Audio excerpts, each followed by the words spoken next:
¿Qué tal? ¿Cómo estáis? Bueno, bienvenidos a un nuevo episodio de Escuadropecia. Soy Dr. Óscar Muñoz y vamos a hablar del CBD.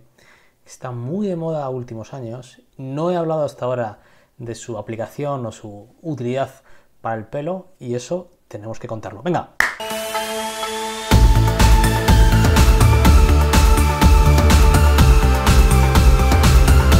A ver, vamos a centrarnos, que todavía hay gente que tiene muchas dudas con esto, sobre todo porque a veces la terminología es un poco confusa. Lo que voy a hablar van a ser cannabinoides, que son unas moléculas que son derivadas del cáñamo. Por partes, cannabinoides, esto no es nada nuevo. En el mundo hay como 3 tipos de cannabinoides, que son estas moléculas que tienen algunas funciones. Para empezar, las que producimos nosotros y otros animales, las producimos y tienen funciones dentro de nuestro cuerpo.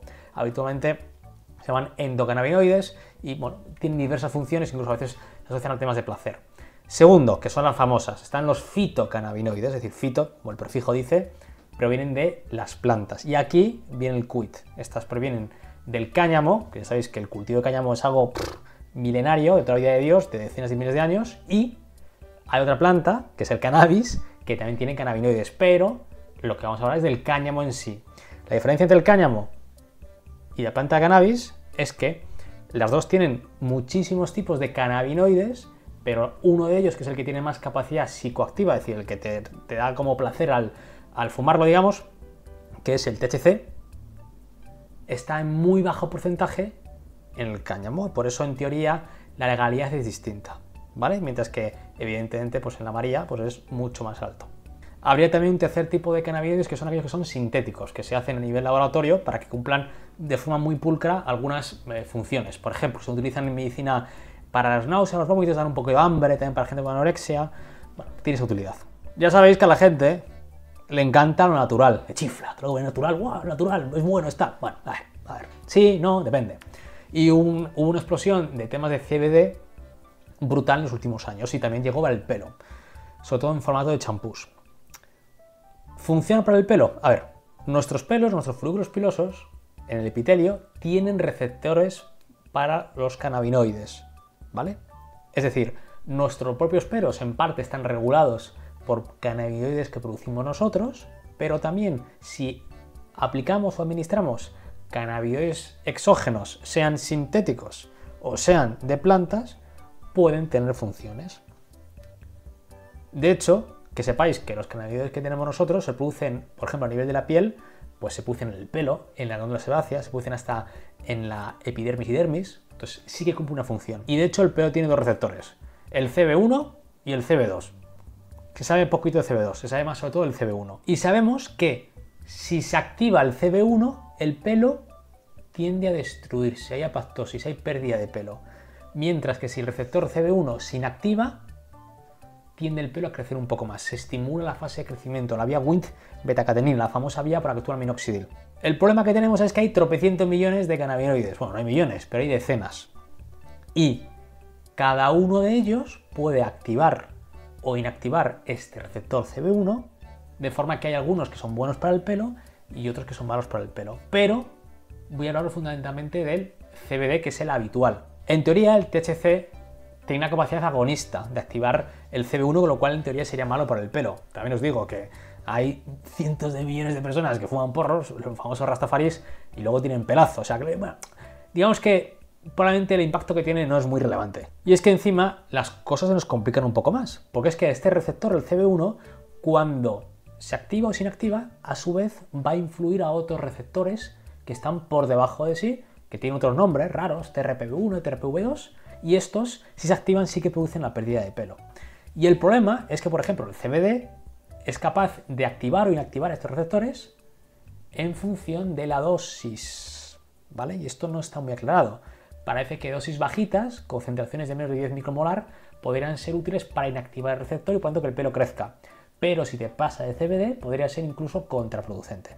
El CBD también tiene cierta capacidad antiinflamatoria. Esto no está tan bien filiado.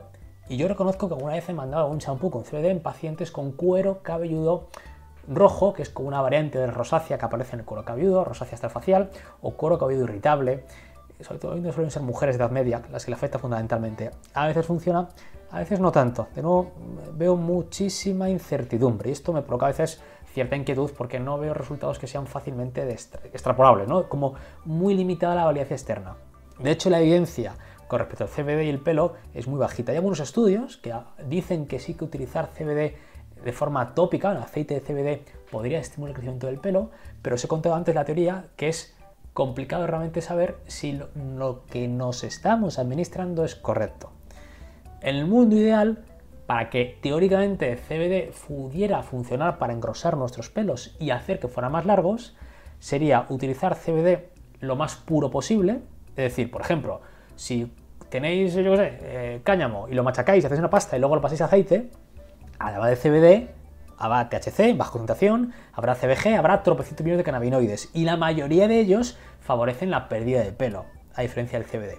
Entonces, de hecho, yo recuerdo que hace, no sé, un año y pico, cuando miré el tema del CBD un poquito más de contenimiento, revisé un poquito cuando vienen habitualmente los representantes de laboratorio, te presentan algún producto, está muy de moda algunos champús con CBD, pero luego, cuando te lees los componentes, no viene de forma explícita la pureza y no terminas de estar 100% contento de la información que tienes y no sabes si además hay unos componentes que pudieran dar problemas. Entonces, lo ideal del CBD sería que fuera 100% puro y, en teoría, a una dosis no muy alta, o por lo menos que la aplicación no fuera demasiado frecuentemente. Como teóricamente también tiene cierta capacidad antiinflamatoria, podría tener sentido estos shampoos, como decía antes, en gente con cuero cabelludo rojo, cuero cabelludo más sensible, pero siempre con mucho cariño y viendo que realmente tengan esa tolerancia, ¿vale? Hay muchos pacientes que son hipersensibles y a veces no toleran nada lo que le hagas. Con lo cual, el resumen del vídeo de hoy es: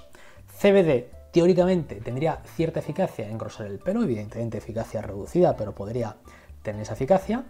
Tiene que ser muy puro, es decir, que realmente el aceite de cannabinoides que estés utilizando sea puro de CBD y no tenga otro tipo de cannabinoides, y que además, teóricamente, no te pases de concentración, porque si usas dosis muy altas podrían tener incluso un efecto contraproducente. Y tendría también cierta capacidad antiinflamatoria, que podría ser útil en gente que tiene cuero cabelludo sensible o cuero cabelludo con molestias, tricodinias, pero el problema que tenemos es justo lo contrario, y es que parece que para que tenga cierto efecto antiinflamatorio se necesita más cantidad de producto, con lo cual al final no sabes con qué quedarte. Entonces, fijaos, a veces estas cosas que son más naturales pueden tener utilidad, pero como veis suelen ser eficacias bastante discretas y es muy difícil saber realmente si estás mereciendo la pena lo que estás haciendo o no. Espero con esto haber solucionado algunas dudas y ya sabéis, nos vemos. ¡Hasta ahora!